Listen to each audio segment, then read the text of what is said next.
آج کا ہمارا ٹاپک ہے اللہ کون ہے. آج کا ٹاپک ہے اللہ کون ہے. Who is Allah in the light of latest scientific research. جو آج کی دنیا میں سائنٹیفک فیکٹ سامنے آئے ہیں ان کی روشنی میں ہم دیکھیں گے کہ اس کائنات کا مالک خالق اللہ کون ہے اور اس کی کیا کوالٹیز ہیں. پھر زمین پر موجود جو مخلوقات ہیں ان کو کنسیڈر کریں. اس وقت زمین کے اوپر 20 لاکھ سے زیادہ مخلوقات دریافت ہو چکی ہیں. مور دین 2 ملین. انسان ایک مخلوق، گھوڑا دوسری مخلوق، گدھا تیسری مخلوق، بندر چوتھی مخلوق، شیر پانچویں مخلوق، ہاتھی چھٹی مخلوق. اس طرح اگر گنتی کریں تو 20 لاکھ مخلوقات. یہ مخلوقات کی تعداد نہیں ہے. آگے انسان ہی صرف دیکھ لیں، 6 ارب سے زیادہ انسان دنیا پہ آباد ہیں. یہ اس طرح گننا شروع کریں تو یہ صرف ان کی سپیشیز بنتی ہیں. اور انسانوں کی تعداد 6 ارب کے قریب. اور پھر اگر آپ انسیکٹس کو کنسیڈر کریں، حشرات الارض جو ہیں، کیڑے مکوڑے، اس وقت دنیا کے اندر اتنے کیڑے مکوڑے موجود ہیں کہ اگر دنیا پہ بسنے والے ہر انسان کو 200 ملین الاٹ کر دیے جائیں انسیکٹس تو 6 ارب انسانوں میں بانٹے جا سکتے ہیں. 200 ملین 20 کروڑ بنتا ہے. ہر انسان کے سے 20 کروڑ کیڑے مکوڑے آ جائیں تو 6 ارب انسانوں میں بانٹے جا سکتے ہیں. یہ ساری کی ساری چیزیں جو ہیں کیا یہ خود بخود چل رہی ہیں؟ اس وقت اس روئے زمین پر ایک سکوائر انچ بھی ایسا نہیں جہاں پر کوئی زندہ مخلوق نہ ہو. ایون آپ کی یہ جو جلد ہے، اس جلد کو جب خوردبین کے ذریعے دیکھا گیا تو جلد کے اوپر بھی نہ نظر آنے والے بیکٹیریاز موجود ہیں جو ہماری اس جلد سے خوراک حاصل کرتے ہیں. عام انسان کے معدے میں تقریباً 60,000 سے 1 لاکھ تک بیکٹیریا موجود ہیں جو کہ اس کا کھانا ہضم کرتے ہیں. ایک دہی کے کپ کے اندر اتنے بیکٹیریا موجود ہیں جتنی روئے زمین پر انسانوں کی تعداد ہے. 6 ارب بیکٹیریا ایک دہی کے کپ کے اندر موجود ہے. یہ ساری کی ساری مخلوقات، ان کا رزق کیسے پورا ہو رہا ہے؟ پھر مخلوقات کا جو رزق ہے وہ کمپیٹیبل ہے. آپ اگر شیر کے سامنے گھاس ڈال دیں کتنی خوبصورت کبھی نہیں کھائے گا. جیسے ڈیزل انجن میں پیٹرول آپ ڈال دیں تو نہیں چلتی. بکری کے سامنے کتنا ہی خوبصورت گوشت ڈال دیا جائے، بکری اس پہ کبھی دیکھے گی بھی نہیں اس کی طرف. ہاں، بکری کے لیے جو گھاس بنی ہے وہ اس کے ساتھ کمپیٹیبل ہے، وہ کھاتی ہے، اس کو ہضم ہوتی ہے. شیر کے ساتھ گوشت کمپیٹیبل ہے، وہ اس کو کھاتا ہے، وہ ہضم ہوتا ہے. یہ اتنا پرفیکٹ نظام جو ہے یہ کیا خود بخود چل رہا ہے. پھر دنیا کے اندر جو درخت ہیں ان کی تعداد ہی آپ چھوڑ دیں وہ تو ٹریلینز میں ہے. اور ہر درخت کے اوپر جو پتے ہیں وہ پھر کئی ٹریلینز کی تعداد کے اندر ہیں. یہ انبلیویبل ڈیٹا ہے. اس کو اگر گننا شروع کرے تو انسان گن نہیں سکتا. یہ سارے کا سارا نظام کیا خود بخود چل رہا ہے. پھر مخلوقات کی افزائش نسل جو ہے، ریپروڈکشن، اس کے اوپر کبھی غور کریں کہ ریپروڈکشن کے مخلوقات کے کئی طریقے ہیں، جن میں سے چند ایک طریقوں میں سے ایک ڈومیننٹ طریقہ ہے انڈا. جو پرندے وغیرہ ہیں ان کی جو افزائش نسل ہے، ریپروڈکشن جو ہے وہ انڈے کے تھرو ہوتی ہے. آپ ایک انڈے کے اوپر غور کریں کہ ایک انڈے کو توڑا جائے اگر اس کے اندر سے لیسدار مادہ نکلتا ہے. انسان سوچتا ہے، پاگل ہو جاتا ہے کہ انڈے کے اندر کوئی ایسی چیز موجود ہی نہیں ہے کہ جس سے اتنا خوبصورت رنگین چوزا باہر آ جائے. اور کئی پرندے تو کئی کلرز کے ہوتے ہیں، بندہ پاگل ہو جاتا ہے. اس لیسدار مادے میں کوئی ایسی چیز نہیں ہے جس سے چونچ جیسی سخت چیز بن جائے، پروں جیسی خوبصورت ایروفائل سٹرکچر والی چیز بن جائے. پھر آنکھیں بنے، نہ صرف آنکھیں، آنکھوں کے پیچھے شیشہ اور ان کے پیچھے بنائی بھی بن جائے. اس لیس کے اندر تو کوئی چیز موجود نہیں ہے کہ شیشہ بن جائے. اتنے بڑے بڑے کام جو ہو رہے ہیں انڈے سے، یہ کیا خود بخود ہو رہے ہیں؟ زمین و آسمان کی ساری مخلوقات مل کے ایک انڈا نہیں بنا سکتی. ایک انڈا. اور دنیا میں روزانہ ٹریلینز آف ایگز میں سے بچے نکل رہے ہیں، چوزے نکل رہے ہیں، اس کے علاوہ چیونٹیاں نکل رہی ہیں، چھوٹے مچھر نکل رہے ہیں. آپ صرف ایک ڈریگن فلائی کے اوپر غور کریں جس کو ہم ہیلی کاپٹر کہتے ہیں پنجابی کی لینگویج کے اندر. ڈریگن فلائی جو 2 پروں والا ہوتا ہے، بڑی تیزی سے پر لاتا ہے. ڈریگن فلائی جو ہے یہ مکھی بھی انڈے میں سے نکل رہی ہے. اس کی ایک آنکھ کے اندر 25,000 ٹائنیز مائکرو آئیز ہوتی ہیں. ایک ڈھیلے کے اندر 50,000 آنکھیں ہیں اس کی، چھوٹی چھوٹی آنکھیں. یار یہ انڈے میں سے اتنی مشکل چیز بن سکتی ہے؟ زمین و آسمان کی ساری مخلوقات مل کے ایک ڈریگن فلائی نہیں بنا سکتی. تو جو کام زمین و آسمان کی ساری مخلوقات مل کے نہیں کر سکتی وہ خود بخود کیسے ہو سکتا ہے؟ اس کے اوپر غور کریں کہ جو کام کرنے سے نہیں ہو رہا، سارے مل کے اپنی ایفرٹ پٹ کر دیں، وہ کام نہیں کر سکتے، وہ خود بخود کیسے ہو سکتا ہے؟ اس کا جواب صرف یہ ہے کہ کوئی ایسی کنٹرولنگ اتھارٹی ہے، کوئی ایسی سپریم ایجنسی ہے، کوئی ایسی سپریم بینگ ہے جس نے ان تمام چیزوں کو کنٹرول کیا ہوا ہے۔ اس کے بعد ایک بیج کے اوپر آپ غور کریں، ایک بالکل بے قدر بیج جو دیکھنے میں معمولی چیز ہے، ہم اس کو زمین میں بولتے ہیں، وہ اپنے سائز سے 6 سے لے کے 10 ارب گنا بڑا ہو جاتا ہے، اور اتنا بڑا درخت، دنیا میں کئی درخت ہیں جو 100 فٹ تک پہنچے، وہ درخت بنتا ہے اس ایک بیج سے۔ ایک بیج کے اندر اتنا ڈیٹا موجود ہے، جتنی آج تک تاریخ انسان میں کتابیں لکھی گئی ہیں، اس سے زیادہ ڈیٹا ایک بیج کے اندر موجود ہے۔ دنیا کی کوئی ہارڈ ڈسک اتنا ڈیٹا اسٹور نہیں کر سکتی جو ایک بیج کے اندر موجود ہے۔ ایک بیج کے اندر یہ ڈیٹا موجود ہے کہ اس بیج سے جو درخت بنے گا، اس کے درخت کے تنے کی موٹائی کیا ہوگی، اس کے ساتھ جو پتے لگیں گے، اس کے پتوں کی تعداد کیا ہوگی، اس کے پتوں کا کلر کیا ہوگا، اس کے جو فروٹ لگے گا اس فروٹ کا رنگ کیا ہوگا، فروٹ کا ذائقہ کیا ہوگا، فروٹ کی خوشبو کیا ہوگی، اس کے ذریعے آگے پولن گریں گے، اس کے بعد کتنے درخت بنے گے، یہ تمام کا تمام ڈیٹا ایک بیج کے اندر موجود ہے۔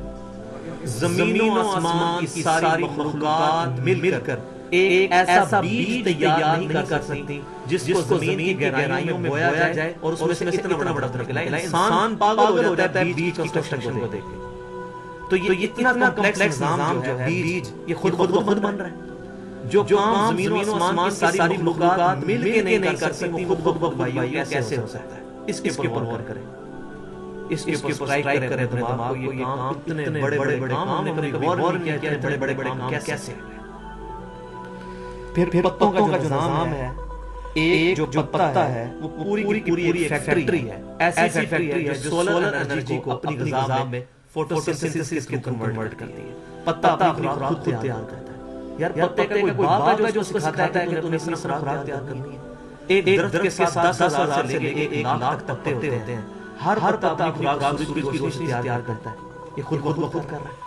پھر درخت کے ساتھ کوئی موٹا پمپ نہیں لگا ہوتا، لیکن 100 فٹ اونچے درختوں کے اوپر والے جو پتے ہیں ان تک بھی پانی جو ہے وہ پہنچتا ہے، کوئی پمپ لگا ہوا ہے۔ کیپلریز کا نظام ہے، یہ نظام اتنا کمپلیکس سسٹم جو پانی کی جو واٹر کی سرفیس ٹینشن ہے اس کو یوز کر کے پانی تک جاتا ہے، خود کیا ہو رہا ہے؟ جو کام بھائیو کرنے سے نہیں ہو سکتے وہ خود کیسے ہو سکتے ہیں؟ اس کو کوئی کنٹرولنگ اتھارٹی ہے جو اس کو چلا رہی ہے۔ زمین و آسمان کی ساری مخلوقات مل کر اگر ایک پتا بنانا چاہیں یا پتے کا مٹیریل بنانا چاہیں، اتنا خوبصورت بھی ربر پلانٹ کا پتا اپنے ہاتھ پکڑیں، بندے اس کو جب اس کو آپ ٹچ کر دیکھیں بندہ پریشان ہو جائے، یار یہ مٹیریل مٹی میں سے کیسے نکل آیا؟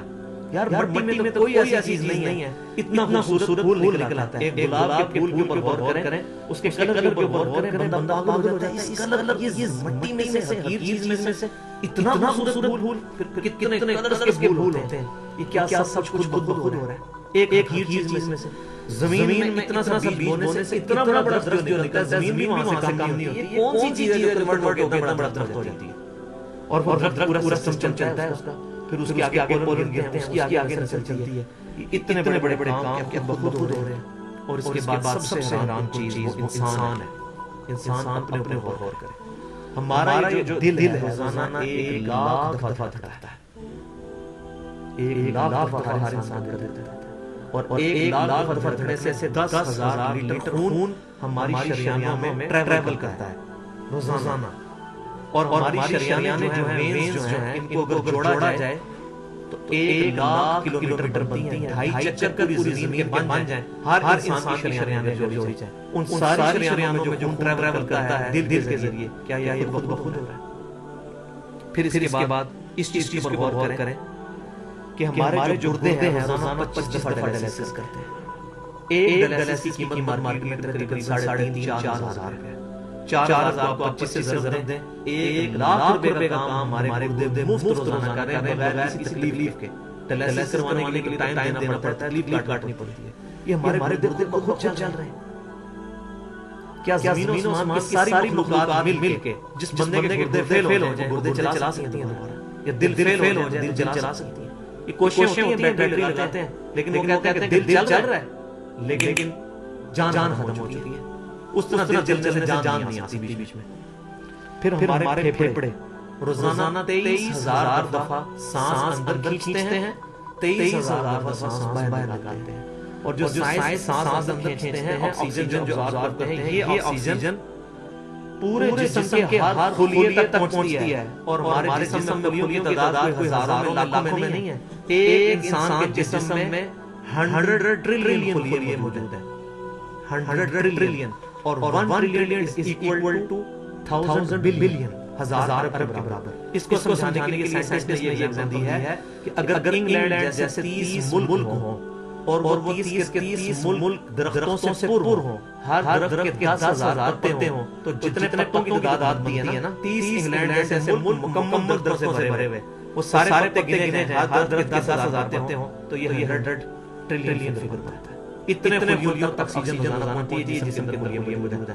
اور ہر خلیہ ایک پرفیکٹ فیکٹری ہے, پاور جنریشن پلانٹ اس کے اندر لگا ہوا ہے, وہ اپنی خوراک تیار کرتا ہے. ہر خلیہ اس تک آکسیجن پہنچتی ہے, ان کا نظام پہنچتا ہے. یہ سارے کا سارا بلیک سسٹم کیا خود بخود ہو رہا ہے. زمین و آسمان کی ساری مخلوقات مل کے یہ کام نہیں کر سکتی, جس کے بارے میں وہم ہو گیا شاید خود بخود ہو رہا ہے. پھر اپنی آنکھوں پہ غور کریں. ہماری آنکھیں روزانہ 12,000 دفعہ چپکتی ہیں ایسے. 12,000 دفعہ اگر ہم یہ ہاتھ کو الٹا کر کے ایک دفعہ پکڑیں نا, تو میرے ہماری کھال اتر جائے. اس سے زیادہ نازک چیز ہماری آنکھ ہے. لیکن اس آنکھ کے درمیان ایسا لیکوڈ موجود ہے کہ جو اس آنکھ کو گھسنے نہیں دیتا اور تکلیف نہیں ہوتی. وہ لیکوڈ تھوڑا زیادہ ہو جائے تو خام ہمارے آنسو بہنے شروع ہو جائیں. جیسے ہمارے گلے میں تھوک موجود ہے, یہ تھوڑا زیادہ ہو جائے تو راڑ شروع ہو جاتی ہے. کئی لوگ آپ بیماری ہوتی ہے, ایک زیادہ مقدار میں ہو جائے تو راڑ ٹپک کم ہو جائے تو ہم بولنے سے ہمارا گلا خشک ہو جائے. اتنا کمپلیکس نظام خود بخود ہو رہا ہے. اگر ہم روزانہ 12,000 ایسے کریں نا آنکھیں خود سے تو تھک جائیں. لیکن بلا ارادہ یہ ساری چیزیں کسی کنٹرولنگ اتھارٹی نے اس کو ٹائنیسٹ ڈیٹیل کنٹرول کیا ہے کہ جو ہمارے اختیار سے باہر خود بخود ہماری آنکھیں چل رہی ہیں. جب خطرہ سامنے آتا ہے, اندھیری چلتی ہے, نہ چاہتے ہوئے خود ہماری آنکھیں بند ہو جاتی ہیں. پھر اس کے پل کے بال ہیں, اور نہ صرف یہ بال اپنے ناخنوں پر غور کریں. گوشت میں سے ناخن نکل رہے ہیں, گوشت کے اندر کون سا مٹیریل ہے جو یہ ناخن باہر نکال رہا ہے. یہ گوشت میں سے دانت نکل رہے ہیں, گوشت میں سے گھاس نکل رہی ہے. یہ دیکھیں گھاس, یہ بال نکل رہے ہیں. جو بندہ پاگل ہو جاتا ہے, یار گوشت میں سے اتنی مشکل چیزیں کیسے نکل رہی ہیں. اور ناخن میں کاٹنے پڑتے ہیں, لیکن دانت کاٹنے پڑتے ہیں. یہ ایک خاص مقدار پہ رک جاتے ہیں. یار دانتوں کوئی باپ ہے جو کہہ رہا ہے کہ اس کے بعد نہیں بڑھنا. سر کے بال بڑھتے ہیں, لیکن یہ والے بال نہیں بڑھتے, ابرو کے بال نہیں بڑھتے. اس کو کون کنٹرول کر رہا ہے؟ یہ ساری چیزیں کیا خود ہو رہی ہیں؟ جو چیزیں بھائیو کرنے سے نہیں ہو سکتی, انسان اپنی چیزیں خود کنٹرول نہیں کر سکتا, خود بخود کیسے ہو رہی ہیں؟ اس سے بڑی تو بیوقوفی اور کوئی چیز نہیں.